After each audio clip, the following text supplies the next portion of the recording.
Many travelers, myself included, treat our personal item bag as a junk drawer from our kitchen. Here are 4 of my specific systems that keep essentials protected, accessible, and perfectly organized from takeoff to touchdown.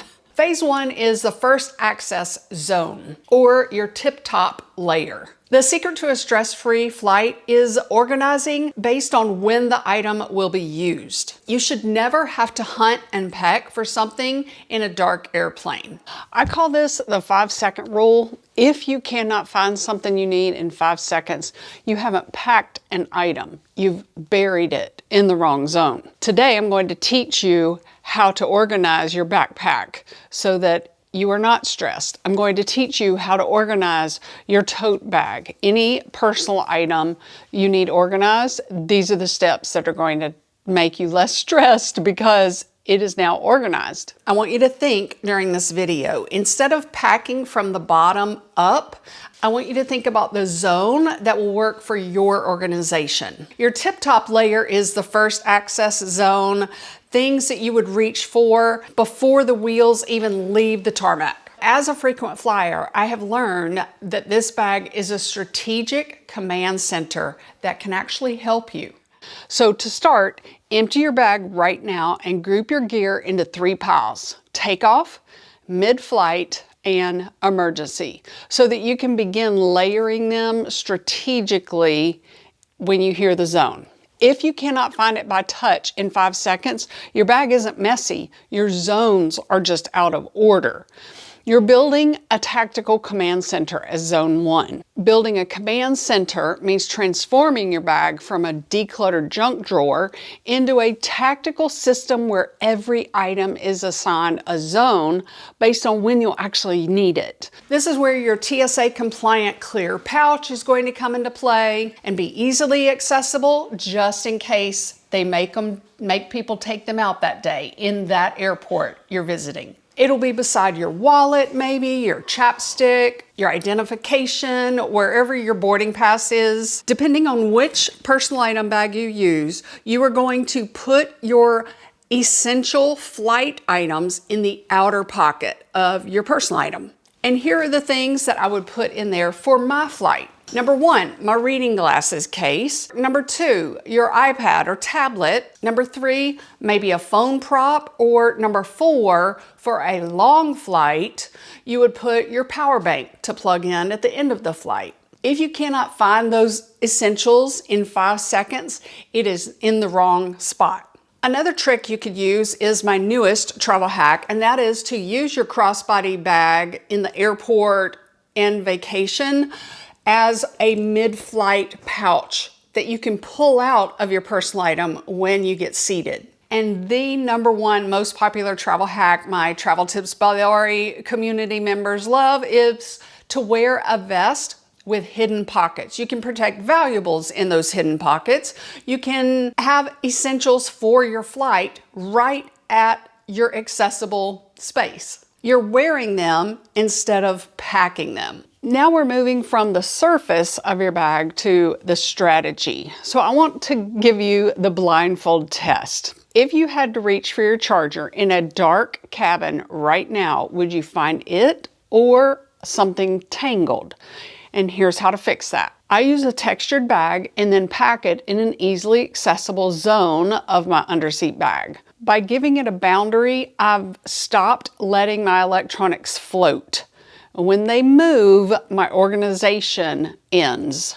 Let's lock it down in the core.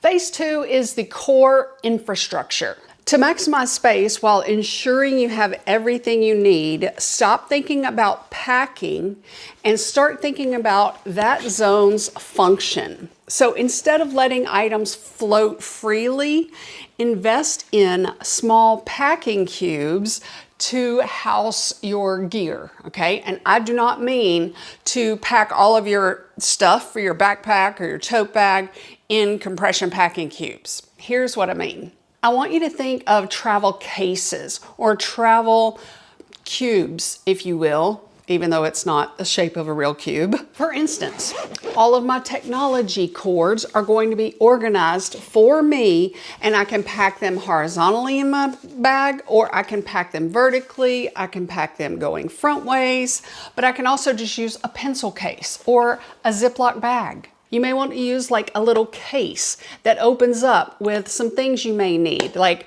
your lip medic stuff or some eye drops for the dry flight.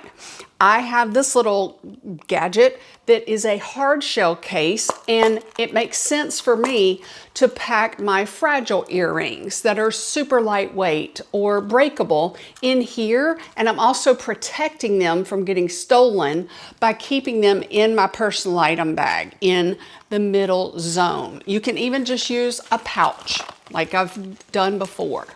The thinking that you're doing in your head is, what cube can I put this thing in? For instance, my AirPods case does not go in my travel cord organizer case. It goes in my pouch for my in-flight essentials, or the pocket that I'm going to have easy access to for the flight. Inside the core of your bag is where you can pack things you want to keep safe from theft, either in airport security or during a flight, since the core items take time for a thief or potential thief to get to. You can pack your passport in a little passport booklet. You can pack it in an inside zipped pocket, which is usually what I will do. And do not forget about medication.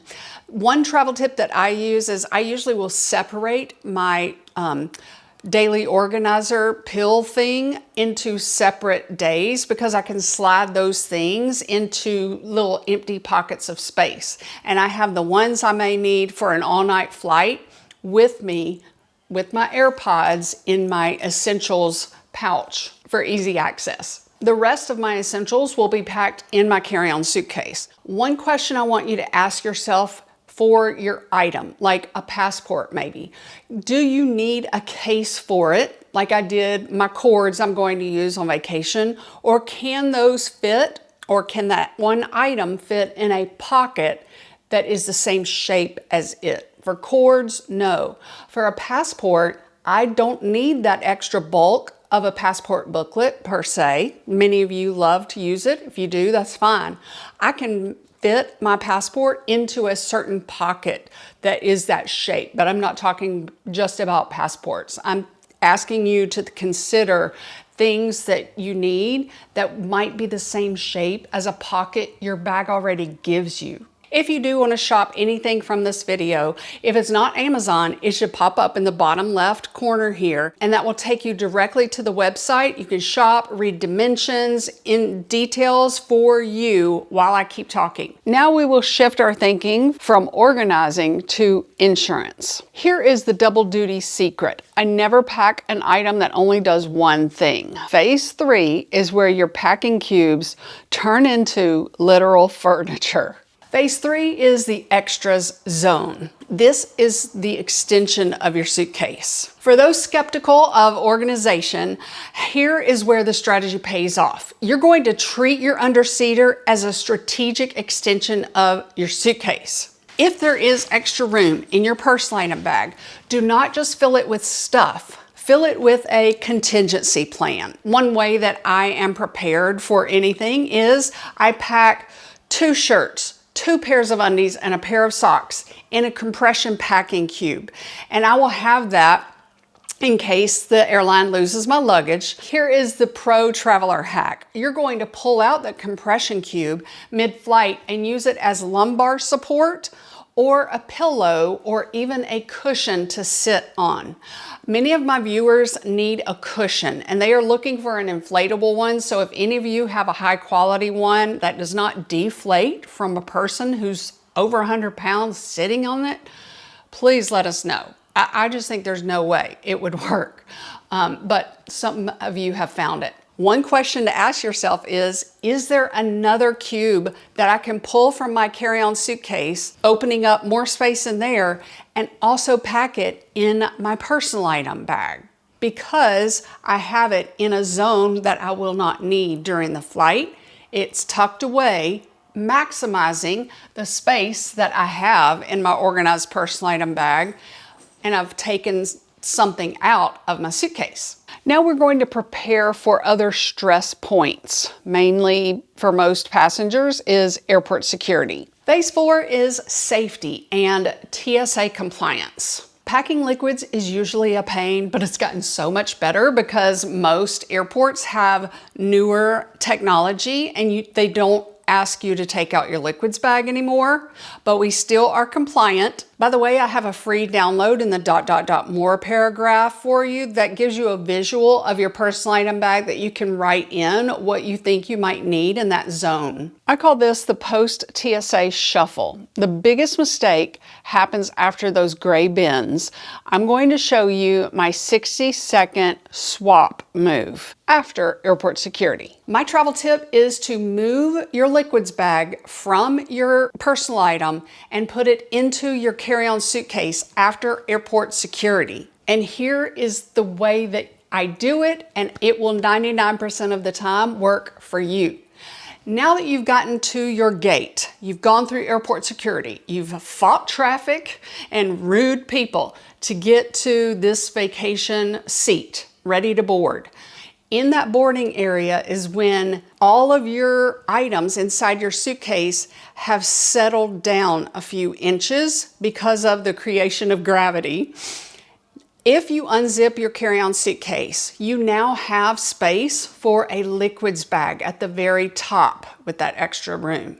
Now you have opened up space in your personal item. Like I said earlier, one safety travel tip is in order to protect valuables like a passport or maybe your wallet even, I would use internal pockets that zip. Here are some travel tips I have started now that airlines, most every airline now are super strict with bringing a third bag on board. Most of the gate agents are saying, ma'am, please stow your crossbody bag into your personal item bag. We cannot keep sneaking it on, although I do have a travel hacks video for 2026 that I'll put right there for you to watch later. So now I'm going to change my mindset for 2026 traveling. If you do not or cannot use a purse, then do this. You're going to use that internal clip or a carabiner clip to have your most frequently accessed item, like a little pouch maybe. I have this lanyard type thing that is great for taking walks on vacation, but you can see that I have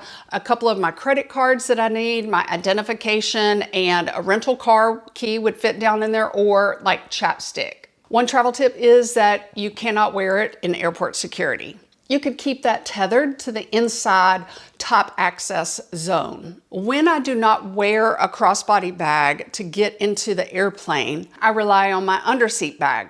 When you arrive at your vacation spot and when you are packing to come back home, if you've had a dedicated zone or spot for your items, it's going to make packing a breeze. All right, today you have learned how to transform your thinking of your personal item bag from being a holder of all things to a high-functioning piece of flight equipment.